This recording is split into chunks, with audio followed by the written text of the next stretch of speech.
All right, guys. Second set of exercise number 2, bent over barbell rows. I'm actually not a huge fan historically of bent over barbell rows, not because I think the movement's bad or anything like that, but just because I never could get the move, or shouldn't say that.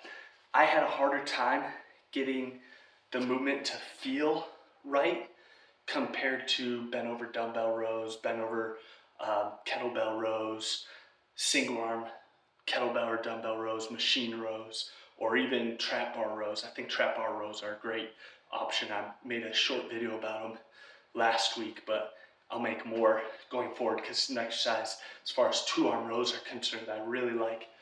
However, barbell only routine. I'm going to do the barbell rows.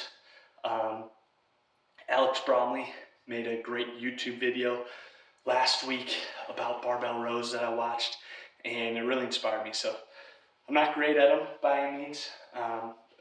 Almost never do them. I haven't done them in years, but just did the first set, felt fine. Wrapping up because I don't want my grip to even be a consideration. I don't even want my brain to think about my grip. So the hardest thing here is kind of finding out where your hand width should be. Everyone's gonna be a little bit different. You gotta kind of experiment, see what feels best for you. That's one reason why I like the trap bar row, because it's just a neutral grip, seems to line up perfectly with my width and with just my mind muscle connection to pull works better with a neutral grip. But we're doing the overhand pronated barbell grip here, or barbell row here. Another thing with these movements, when you bend over, you'll see I only count the full reps, but I'll get a couple partial reps as well, because this is a movement where, especially if you're floating the weight, which you shouldn't be doing pendlay rows, it's taking off tension from the muscle, it's easier, and it's more explosive, which just isn't.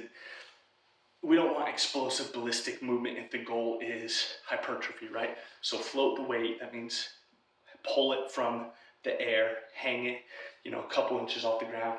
Want to keep our back relatively parallel to the ground. Can get a little body English to get that contraction. But at the end of each set, I'll do a couple partials just to kind of finish it out. Because even though full range of motion will eventually cease to happen for me, I can still move a little bit and keep a little extra tension, but I just don't count those reps. So anyway, second set here.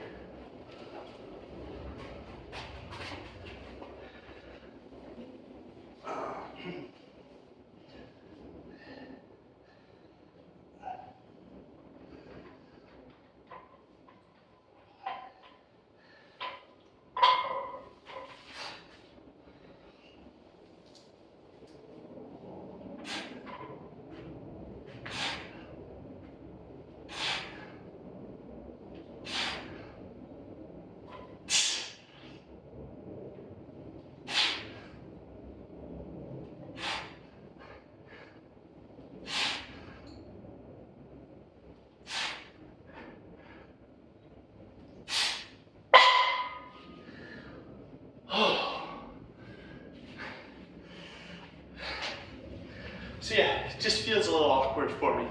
Some of that may be because our left and right arm, shoulder symmetry may be a little off, so pulling may feel a little awkward with the barbell, but great movement. For me, it's just awkward because in the last 10 years, I've only done this a handful of times, but along with trap bar rows, it's something you'll see me work in a little bit more frequently. Because like Alex Bromley said, a lot of people with big backs, which back is probably one of my stronger muscle groups, but still, a lot of big backs are built with deadlifts, barbell rows, pull-ups. So 3 good movements to include in your program.